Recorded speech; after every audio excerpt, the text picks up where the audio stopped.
But just when they were about to leave the room, something unexpected happened. Bees started coming out of the calabash. They were stinging them. They ran out all the way to the village square. And right there in front of everyone, including Tinu, Kemi's mother started confessing. Once upon a time in a small village, there lived a girl named Tinu. She has been deaf and mute since she was born. Tinu's life was hard. Her father died in a big fire incident long ago. People blamed Tinu for her father's death because she was the one cooking the night that their house got ablaze. But no one really knew what happened. Tinu lived with her stepmother and stepsister, Kemi. They had a big farmland left by Tinu's father. They lived well, but Tinu didn't. She had to do small jobs. Every day Tinu worked hard. She fetched water for people in the village, washed their clothes, and did more jobs just to get money to feed herself because her stepmother wouldn't cater for her. Despite all this hard work, when Tinu came back home in the evening, she still had to cook for her stepmother and Kemi. They just sat and watched, happy to be taking advantage of Tinu's disabilities. Tinu couldn't say anything. She couldn't hear or speak, but she was kind and did her work. Sometimes, when Tinu went to the village, people looked at her. Some felt sorry for her. They knew she was a good girl, but some believed she caused the fire. They whispered when she passed by, but poor Tinu couldn't defend herself because no one could understand her. After all, she couldn't speak. One night, Tinu had a dream. She saw the night of the fire. There was a shadow near the house, but it was hard to see who it was. This dream came to Tinu often.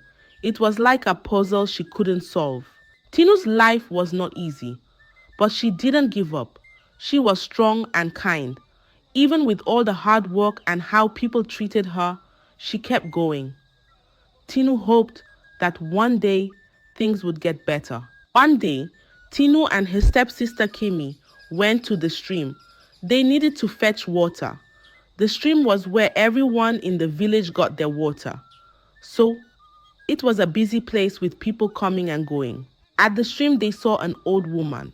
She was trying to lift a heavy calabash full of water. It looked too heavy for her. Kemi saw the woman but didn't want to help. She just wanted to get her water and go back home. But Tinu was different. She saw the old woman struggling and felt sorry for her. Tinu went to the woman to help. She didn't think twice about it. She took the heavy calabash from the old woman. Kemi was not happy.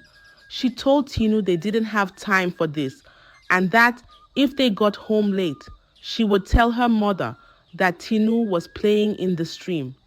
But Tinu, who couldn't hear, didn't listen. She proceeded to help the woman.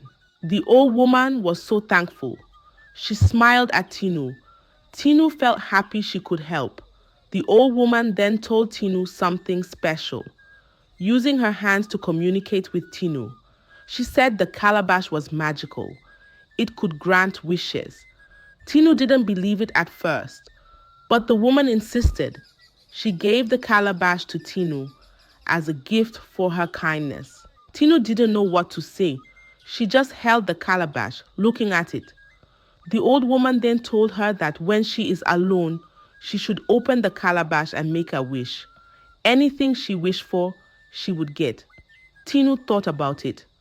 But before she could say anything, the woman was gone. It was like she vanished. Tinu went back home with Kemi. She carried the magical calabash. Kemi was curious about it. She asked Tinu what the old woman said, but Tinu couldn't tell her. She couldn't speak. She just showed Kemi the calabash and smiled. Kemi got more curious. She didn't understand why the old woman gave Tinu the calabash, but Tinu couldn't explain. She just had a feeling that this calabash was important. When they got home, Kemi told her mother everything. She spoke fast. Her eyes were bright.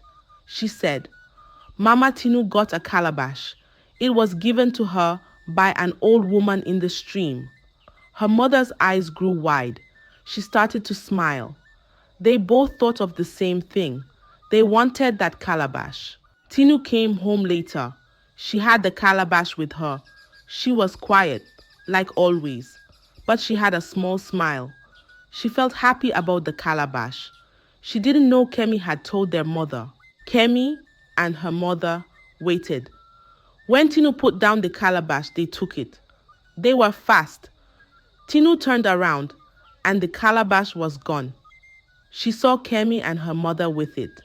Then her stepmother asked, "Where did you get this beautiful calabash and what is its purpose?" Tinu's heart started to race. She felt sad and afraid. She wanted to cry, but she didn't. She knew if she didn't tell the truth, her stepmother will beat her. So she explained using sign language with her hands. "It is a magical calabash. I got it from an old woman at the stream. It can grant wishes." Eager to make use of the magical calabash for themselves, Kemi and her mother went to their room. They were excited. They opened the calabash.